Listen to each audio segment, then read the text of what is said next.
Chapter 647. Utter Chaos. A complete mess. That was the first thought that struck Udir upon arriving at the Charloin's cavalry branch headquarters. Those who threaten Charloin withdraw at once. Back off. There have been complaints about the building lease and the noise. Doesn't the cavalry branch have someone in charge? How can they expect to operate like this? I don't know about their places, but here in the south, they can't get away with such nonsense.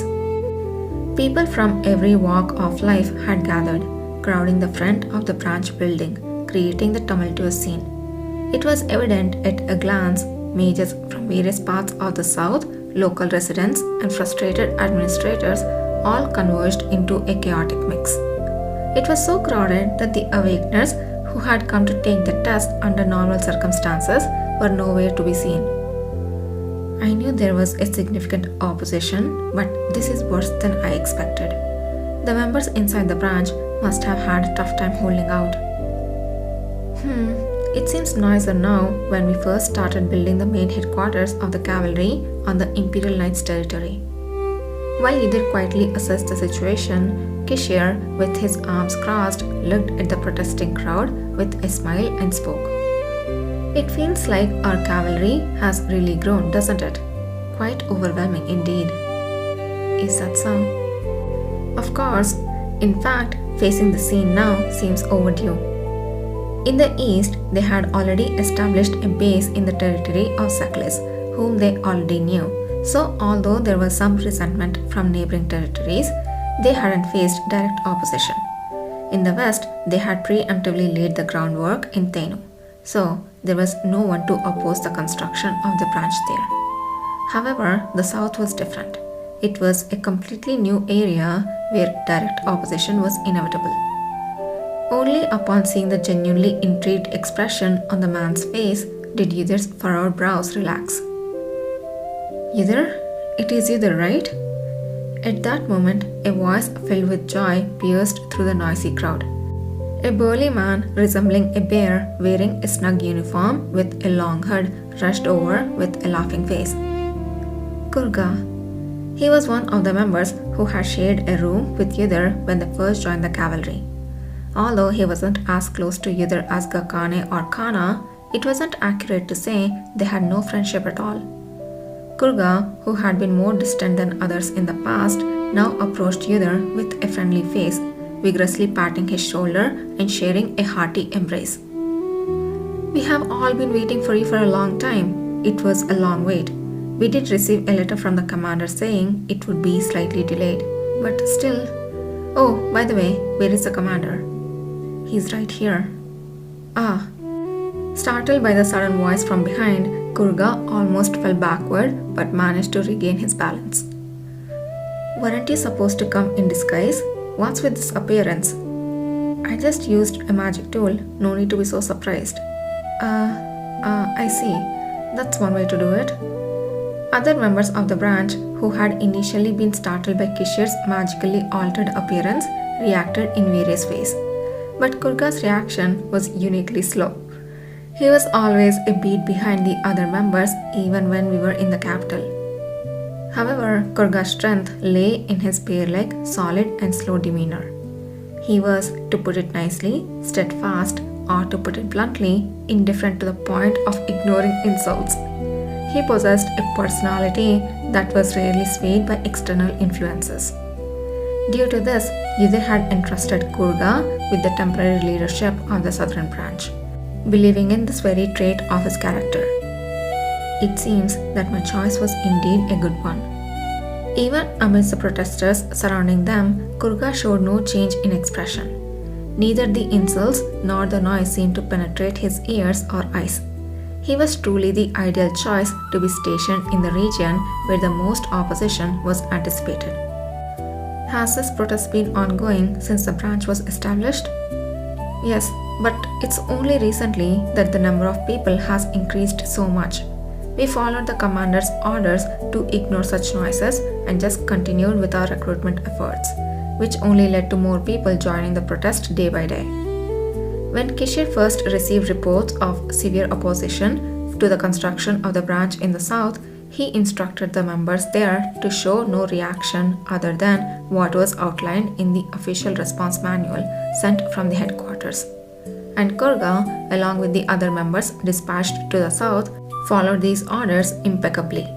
No matter how much they were provoked, they never lost their temper and steadfastly stuck to the official responses provided by Kishore, not uttering a word more. I would have been so bad. This approach, difficult for many to maintain, was also the best way to infuriate the opposition, if one could manage it.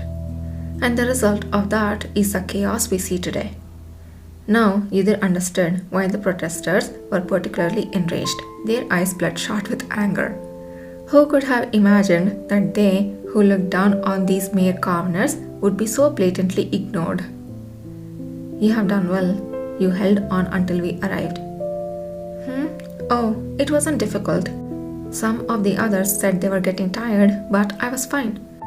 Compared to the extreme summer training you had us do, this was nothing, Kurga grinned. So, are we going inside to rest before starting work? No. Kurga tilted his head at Yudhir's firm response. Then what? I would like you to pick out 3 people who came here first and most frequently from those present here. A short while later, the awakeners from the Star of Nagran, who were busy filling out their application forms with the help of cavalry members, were startled by a sudden thudding vibration echoing from somewhere. Yikes, what's that? It's not an earthquake, is it?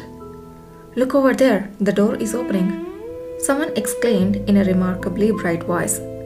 The awakeners turned to see the branch's main gate, which had been firmly shut until now, smoothly opening. Despite the winter season, the bright and dazzling sunlight of Charloin streamed in through the door, casting the silhouette of someone in backlight. Initially, they thought the protesters had finally broken through the door, but it was not so.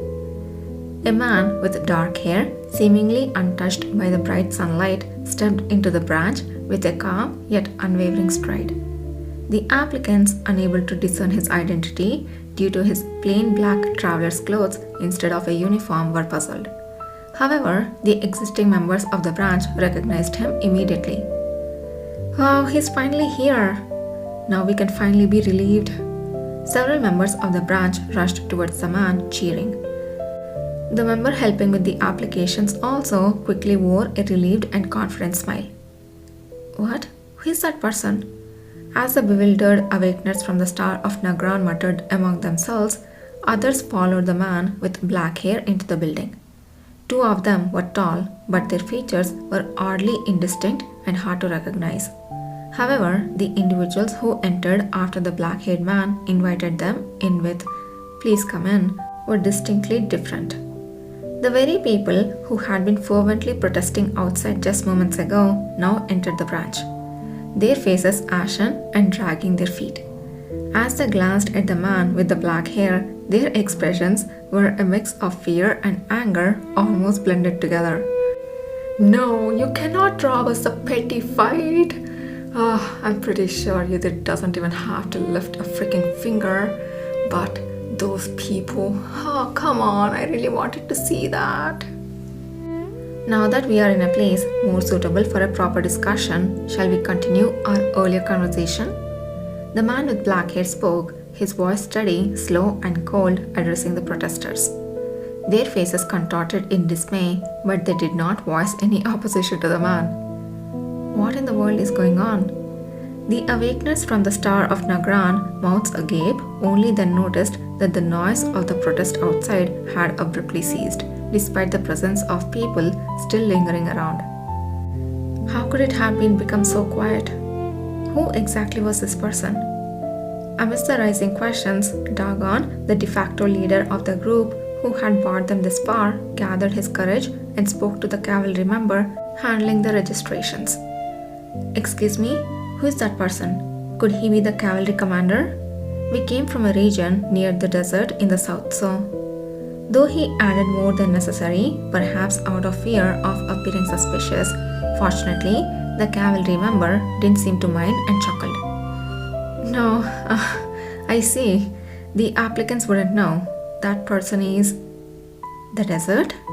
At that moment, the man with the black hair, as if having heard the conversation from afar, turned his head. The moment Dagon's eyes met the terrifyingly black pupils peeking through the man's hair, he recognized who he was